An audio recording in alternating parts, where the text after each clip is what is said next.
Dieu ne nous doit rien. Donc si Dieu ne vous donne pas quelque chose, c'est parce que ce n'est pas utile pour vous. Car ce que vous n'avez pas n'est pas à vous.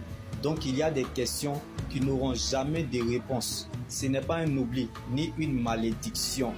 Comme Lazare a demandé la guérison, Jésus n'est pas venu. Mais d'autres disent, il a ouvert les yeux de l'aveugle, mais il n'a pas pu empêcher à son propre ami Lazare de mourir. La frustration qu'on nous méprise arrive, mais nous ne regardons pas à cela. Car le seul regard dont nous avons besoin est le Seigneur Jésus-Christ. Sa présence dans notre vie est la chose la plus importante que Dieu donne à une personne. Donc tu peux tout perdre sans avoir rien perdu parce que tu demeures dans le véritable. Comme Jésus pouvait nous le dire, cette maladie ne mènera pas Lazare à la mort, mais Lazare est mort. La contradiction est un processus inévitable lorsque vous êtes dans le plan de Dieu. Donc, il est impossible pour un réfugié de se retrouver à la royauté, car la royauté ne se vit pas à l'extérieur, mais plutôt à l'intérieur du royaume, dans sa parole. Alors, que votre foi soit ferme dans une fidélité absolue, dans la persévérance soutenue par une adoration agréable à Dieu, comme Jésus avait prévu la résurrection de Lazare. Dieu ne fait jamais le contraire de ce qu'il dit et ne revient pas sur ce qu'il dit, car il est sa parole.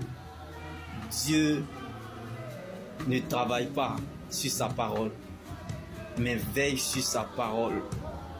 Comme bien-aimé, la terre a englouti et a avalé Lazare, mais sans s'en rendre compte que la résurrection l'attendait à la porte. Donc, même si la terre a fini avec ton âme, Jésus n'a pas encore fini avec ton esprit. Donc, bien-aimé dans le Seigneur, je ne sais pas là où tu te situes. Tu es plus grand que ton aujourd'hui.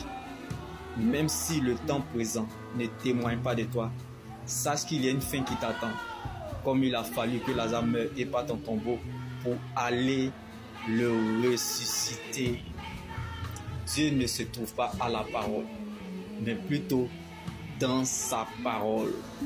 Donc, ne cherche pas à comprendre ce qui se passe, mais cherche plutôt à savoir comment il va finir.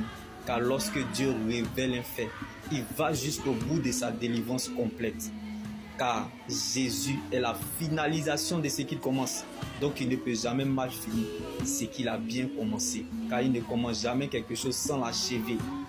Donc il ne peut jamais être la fin sans être le commencement.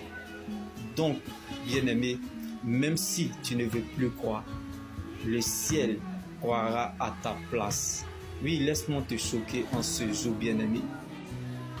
Car la vraie joie dans le Seigneur Jésus-Christ ne dépend pas du confort. Et la véritable stabilité d'un enfant de Dieu ne dépend pas du climat extérieur, ni de ce qu'il a dans ses poches ou dans ses mains, mais de la présence de Dieu dans le coffre de son cœur. Donc, bien-aimé, heureux l'homme qui cherche la présence de Dieu malgré les difficultés, car Jésus n'abandonne jamais ceux qui le cherchent et Dieu ne permettra jamais que ses saints connaissent la décomposition, car les solides fondations posées par Dieu subsistent et demeurent éternellement. Shalom.